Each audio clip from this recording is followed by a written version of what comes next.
નમસ્તે પ્રિય મિત્રો, અમારી ચેનલ શ્રેષ્ઠ વાતોમાં આપનું સ્વાગત છે, જ્યાં અમે તમને રહસ્યમય અને અનોખી માહિતી આપીએ છીએ.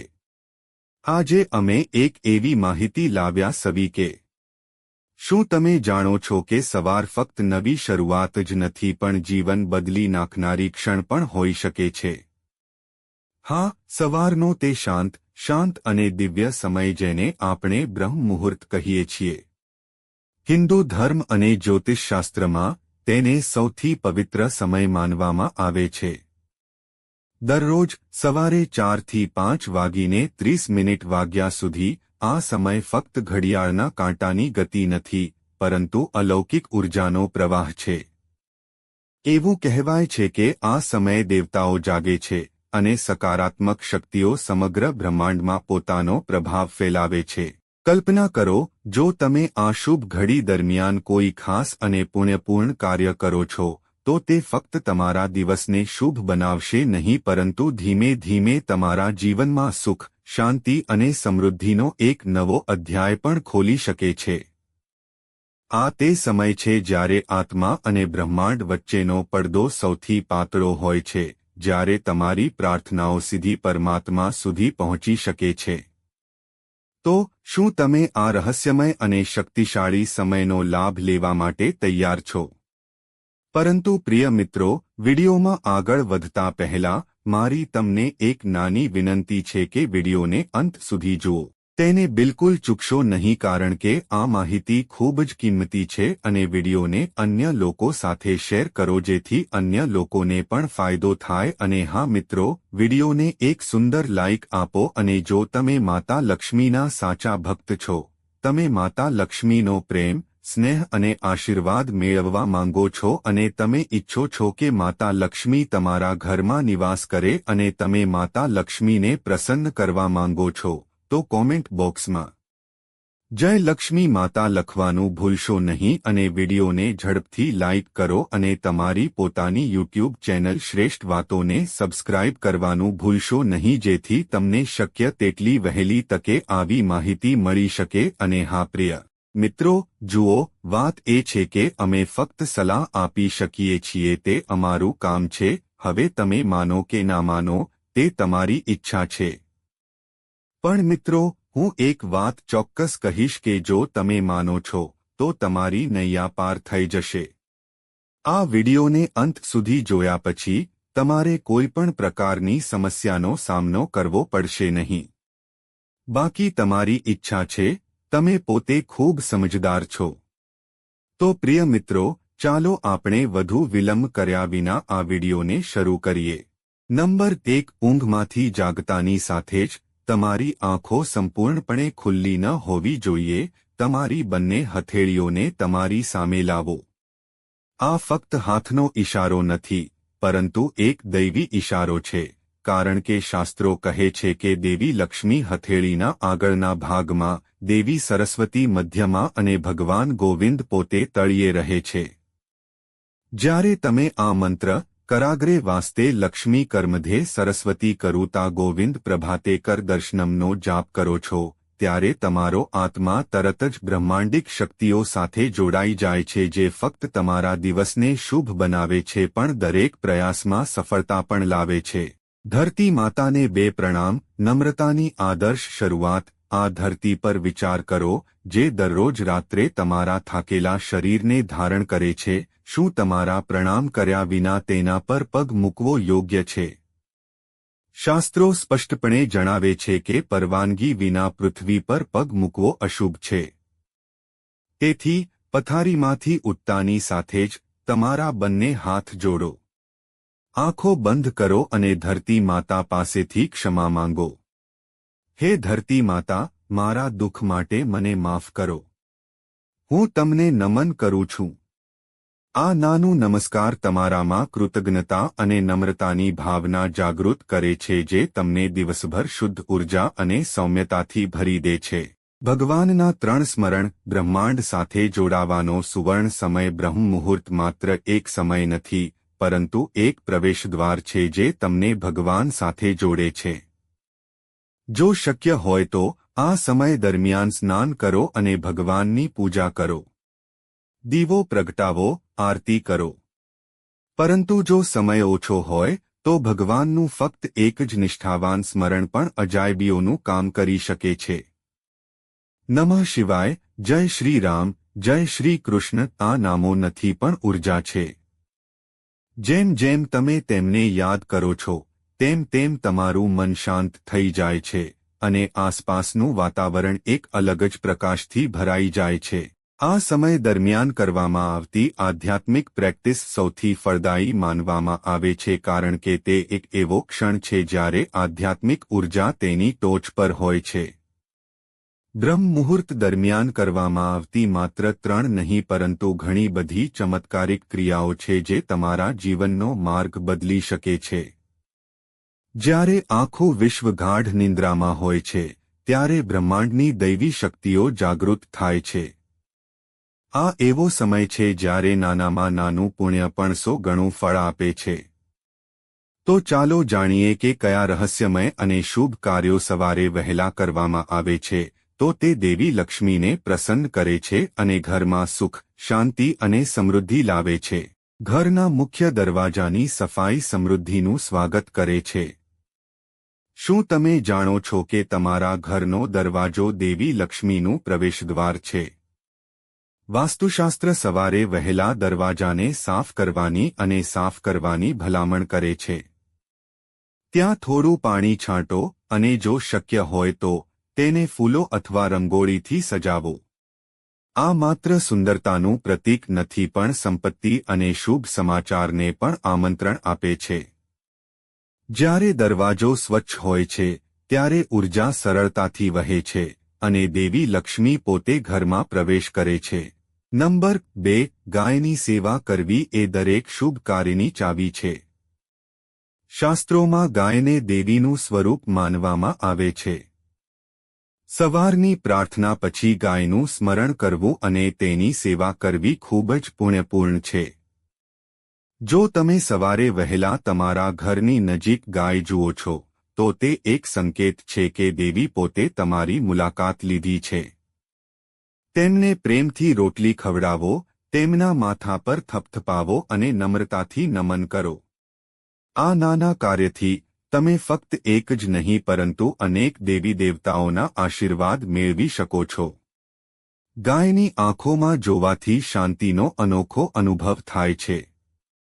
એવું લાગે છે કે કુદરત અને ભગવાન એકસાથે સ્મિત કરી રહ્યા છે. નંબર 3 જાગતાની સાથે જ અરીસામાં કે નકારાત્મક ચહેરા પર ન જુઓ.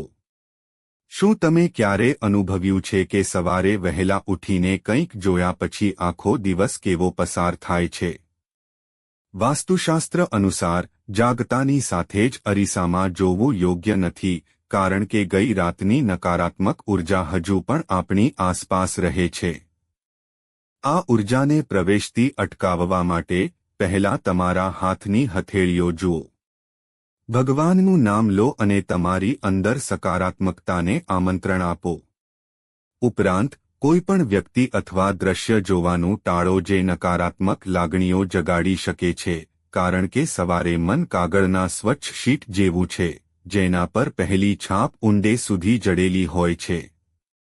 નંબર 4 ગંદા વાસણો અને ગંદકી ટાળો. દેવી લક્ષ્મીને ભગાડો નહીં. સવારે ઉઠતાની સાથે જ રસોડામાં ગંદા વાસણો જોવા એ નાની ઘટના લાગે છે પરંતુ તેની અસરો નોંધપાત્ર છે.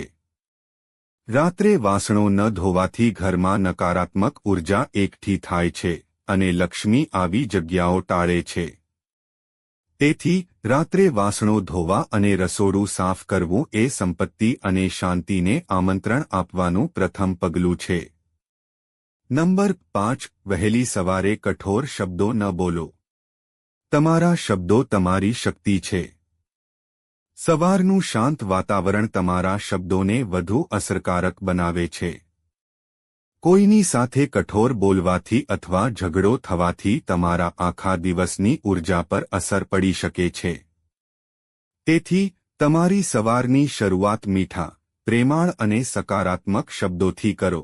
આ ફક્ત તમારા સંબંધોને મધુર બનાવે છે પણ તમારા મનને શાંત અને ખુશ પણ રાખે છે. નંબર 6 નકારાત્મક સમાચારોથી દૂર રહો. તમારા મનના રક્ષક બનો. જાગતાની સાથે જ તમારો મોબાઈલ ફોન ઉપાડવાથી અને નકારાત્મક સમાચાર વાંચવાથી અજાણતા તમારું મન ભારે અને બેચેન થઈ જાય છે. તેથી સવારની શરૂઆતની થોડી ક્ષણો તમારા માટે લો. શાંતિથી બેસો, પ્રાર્થના કરો અને સકારાત્મક વિચારો વાંચો, કારણ કે આ સમય ફક્ત શરીર માટે જ નહીં પણ મન અને આત્મા માટે પણ છે. નંબર 7 શું તમે જાગતાની સાથે જ ટીવી કે અખબાર ચાલુ કરો છો? તો થોભો, કારણ કે સવારનો સમય ફક્ત તમારા દિવસની શરૂઆત જ નહીં પરંતુ તમારા સમગ્ર જીવનની દિશા નક્કી કરે છે. જ્યારે આપણે જાગીએ છીએ અને ખૂન, રાજકારણ કે ચોરી જેવા નકારાત્મક સમાચાર વાંચીએ છીએ, ત્યારે આપણે અજાણતા આપણા અર્ધજાગૃત મનને ઝેર આપીએ છીએ. દિવસભર આપણે ગમે તેટલી મહેનત કરીએ છીએ, થાક અને બેચેનીની લાગણી અંદર રહે છે.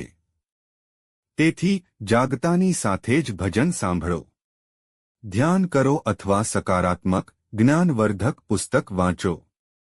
આ આદત તમને દિવસભર માનસિક ઉર્જા, શાંતિ અને સ્પષ્ટતા આપશે. નંબર 8 જે કદાચ દુનિયાના કોઈ સમાચાર આપી શકતા નથી. વહેલી સવારે અશુભ શબ્દો ઉચ્ચારવાનું ટાળો. આપણા પૂર્વજો કહેતા હતા, જેમ પહેલો શબ્દ તેમ આખો દિવસ. તેથી જાગતી વખતે કૂતરો, વાંદરો અથવા ડુક્કર જેવા શબ્દો ઉચ્ચારવાને અશુભ માનવામાં આવે છે. આ પ્રતીકાત્મક છે. અર્થ સ્પષ્ટ છે, તમારા પહેલા શબ્દને શુદ્ધ અને શુભ રહેવા દો. જ્યારે તમે તમારી આંખો ખોલો છો, ત્યારે નમઃ શિવાય, જય શ્રી કૃષ્ણ બોલો. આ શબ્દોની શક્તિ ફક્ત મનને જ જાગૃત કરતી નથી પણ વાતાવરણને આધ્યાત્મિક ઉર્જાથી પણ ભરી દે છે. નંબર 9 શું તમે જાણો છો કે આખા ઘરમાં ગંગાજળ અથવા હળદરનું પાણી હાંટવું એ એક સરળ, ચમત્કારિક ઉપાય છે. ગંગાજળ માત્ર પવિત્ર જ નથી પણ શક્તિવર્ધક પણ છે. અને ભારતીય સંસ્કૃતિમાં હળદર શુદ્ધિકરણ અને રક્ષણનું પ્રતીક છે. તો સ્નાન કર્યા પછી આખા ઘરમાં હળદર મિશ્રિત પાણી અથવા ગંગાજળ કેમ ન છાંટો? તે નકારાત્મક ઉર્જા દૂર કરે છે અને ઘરમાં સુખ, શાંતિ અને આરોગ્ય લાવે છે. આને રોજિંદી આદત બનાવો અને ચમત્કાર જુઓ. નંબર 10 સૂર્યને જળ અર્પણ કરો. તમારા જીવનમાં પ્રકાશ લાવવાની સૌથી સુંદર રીત સૂર્યદેવને પ્રાચીન કાળથી જીવનદાતા માનવામાં આવે છે. જ્યારે તમે તાંબાના વાસણમાં પાણી ભરો છો, ત્યારે તેમાં થોડું લાલ ચંદનની પેસ્ટ અને આખા અનાજ ઉમેરો અને પૂર્વ તરફ મુખ રાખીને સૂર્યને અર્પણ કરો છો, ત્યારે તે ફક્ત એક ધાર્મિક વિધિ નથી. તે તમારા આત્માની ઉર્જાને જાગૃત કરવાની પ્રક્રિયા છે. સૂર નમઃ ભાસ્કરાય નમઃ જેવા સૂર્ય મંત્રોનો જાપ કરો અને 7 પરિક્રમા કરો. તમને તમારું મન સ્પષ્ટ, તમારી બુદ્ધિ તીક્ષ્ણ અને તમારા ઘરની આર્થિક સ્થિતિ ધીમે ધીમે સુધરતી જોવા મળશે. નંબર 11 ભગવાન કૃષ્ણ પ્રત્યે ભક્તિ એ શાંતિ અને સમૃદ્ધિ માટે એક અમૂલ્ય આશીર્વાદ છે. સવારે ભગવાન કૃષ્ણની પૂજા કરવામાં એક અનોખો આનંદ છે. ચંદનના લાકડાના પેસ્ટથી એક તારો બનાવો. મધ્યમાં સૂર્ય લખો. તુલસીનું પાન મૂકો. પછી ભગવાન કૃષ્ણને સ્નાન કરાવો, તેમને વસ્ત્ર પહેરાવો, તેમને ભોજન કરાવો અને આરતી કરો.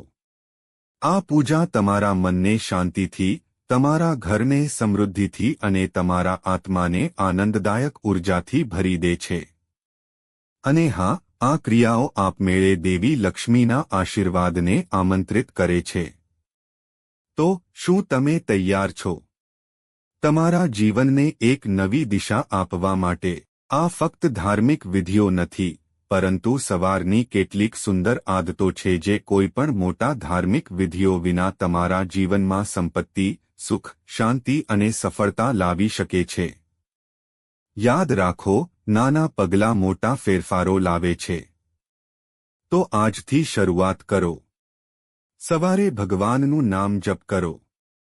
તમારા દિવસની શરૂઆત સકારાત્મક વિચારોથી કરો. તમારા ઘરને શુદ્ધતાથી ભરો અને દેવી લક્ષ્મીનું સ્વાગત કરો. નવી પ્રેરણા સાથે એક નવા વિડીયોમાં ફરી મળીશું. ત્યાં સુધી તમારા મન, તમારા ઘર અને તમારા જીવનને શુદ્ધ રાખો. પ્રિય મિત્રો, તમને આ વિડિયો કેવો લાગ્યો અમને કોમેન્ટમાં જણાવો. જો તમે માતા લક્ષ્મીના સાચા ભક્ત છો તો તમે માતા લક્ષ્મીનો પ્રેમ, સ્નેહ, આશીર્વાદ મેળવવા માંગો છો અને માતા લક્ષ્મી તમારા ઘરમાં નિવાસ કરે અને તમે માતા લક્ષ્મીને પ્રસન્ન કરવા માંગો છો તો વિડિયોને ઝડપથી લાઇક કરો અને તમારી પોતાની યુટ્યુબ ચેનલ શ્રેષ્ઠ વાતોને સબસ્ક્રાઇબ કરો અને કોમેન્ટ બોક્સમાં ચોક્કસપણે જય લક્ષ્મી માતા લખો. મિત્રો, આ બધી માહિતી જનહિતને ધ્યાનમાં રાખીને આપવામાં આવી રહી છે. તમારી શ્રદ્ધા અને માન્યતા પર જ્યોતિષ અને ધર્મના ઉપાયો અને સલાહ અજમાવો. વિડિયોનો હેતુ ફક્ત તમને વધુ સારી સલાહ આપવાનો છે.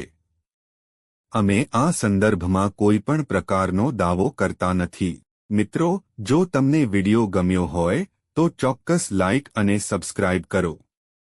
આભાર. જય શ્રી કૃષ્ણ.